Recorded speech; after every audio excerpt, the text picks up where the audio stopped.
defendant's position on this case? Judge, I'll only note that if you look at the second page, it's kind of close to the bottom in the paragraph where it says, the court also noted that it's not essential that the weapon used during the charged felony is a firearm in order for reclassification under section 775.087 subsection 1. But in this case specifically, it's the firearm that requires it to be hands to a first-degree felony, so that's why I wanted to make that objection for the record. All right. I'll overrule the objection based on the Lewis case. Yes, sir.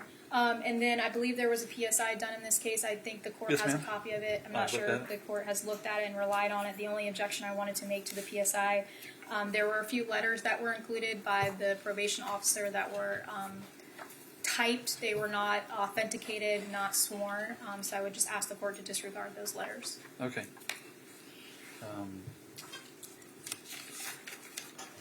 I would just, it's in the PSI, whatever's in the PSI I've looked at. I don't generally look at letters and other things that are in PSI, and I didn't put any weight on them in this case. The reason I do that is because I think I've pretty consistently over the last 17 years sentenced the same, pretty much on the nature of the offense, whatever the person's prior record might be, and whatever I think they may do in the future. I think that's pretty much how I do it. If I start looking at letters from friends, well, the problem is that I may give a break to someone because they have friends, and someone who doesn't have friends doesn't get that break. So I simply never do that. I sentence everyone pretty much the same, I think, over that period of time. I do find that the defense has produced evidence that she would qualify for departure because she has for a mental disorder. I think they found. I find they've proven she has PTSD, which is a recognized mental disorder, and is unrelated to substance abuse or addiction, and that she is amenable to treatment. So I do find she would qualify for that departure.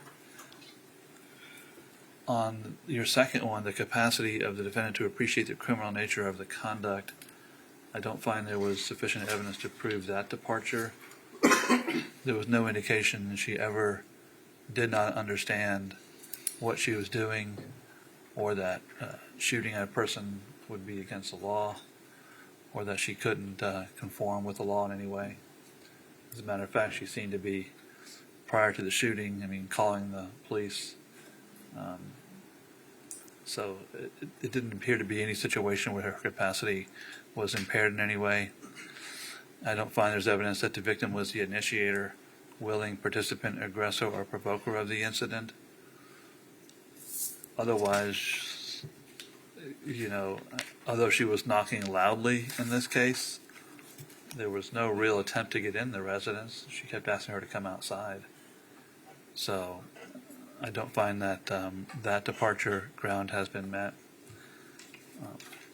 Despite the existence of one legitimate departure reason, even if she did qualify for the other two departure reasons, I would not depart in this case, because I find that the aggravated nature of this case and this offense and the harm inflicted outweighs the mitigation or the departure when I weigh the totality of the whole case. So I find that the seriousness of the offense outweighs any legal departures that could be applied in this case. I'm primarily looking at the harm inflicted upon not only the victim, who of course lost her life, but her family. She has 4 children, all of whom were present during the offense or somewhere in the general vicinity, or at least home. It certainly will have a traumatic impact on their lives for the rest of their lives. They'll live their whole lives without their mother, which I think is a very significant harm inflicted upon them by Ms. Lorincz. When I look at the nature of the offense, I find that the shooting was completely unnecessary in this case. Miss Lorincz was behind the door. The door was locked. She had already called law enforcement. They were en route. She knew they were en route. She was in a relatively safe position. For some reason, she went into her room and found a gun. She could have stayed in the room and put another locked door between her and Miss Owens, but she came back out, put herself in front of the door, and at the time she fired the gun through the door, she was safe.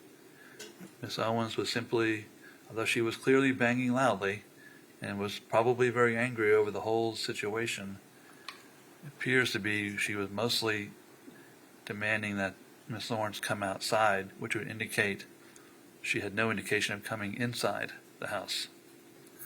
So when Miss Lorincz fired the gun through the door, she did so knowing a person was directly on the other side of the door. And she knew that person wasn't a burglar, she wasn't a robber, she wasn't a rapist. She knew she was probably upset about the interaction with the kids, but she had arguments with her before, and no real harm came other than, I guess, a sign was thrown at her, a paper sign. And that's when she decided to shoot. I find that the shooting, when I listened to every aspect of the trial and every aspect of sentencing here, you know, it's the facts don't rise to a murder charge, but they are very aggravated manslaughter. Because this case, the shooting was based, I find, more on anger than fear. And I think that's pretty well established in this case. So when I weigh it out, and believe me, I find that, you know, she's a victim of child sex abuse, was a significant mitigating factor. And she has no criminal record, which is also a significant factor. However, we also have a tremendous harm inflicted upon this family and the victim's family.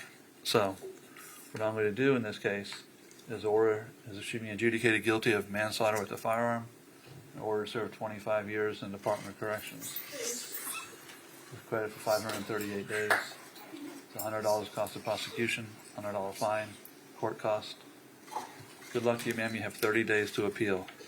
Is the defense requesting the appointment of public defender for purposes of appeal?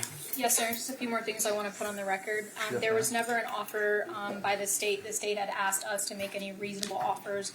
Ms. Lorincz chose not to do that, just for the record. Okay. We also did not file a stand your ground motion for strategic purposes. That was also discussed with Ms. Lorincz as well. Just wanted to put that on the record. That's it, Judge. I'll appoint the public defender for purposes of appeal. Good luck to you, ma'am. Thank you, Judge. May we be excused? Have a very nice day. Thank you, Judge. Huh? Yeah, can you bring him to my office? I have a 44.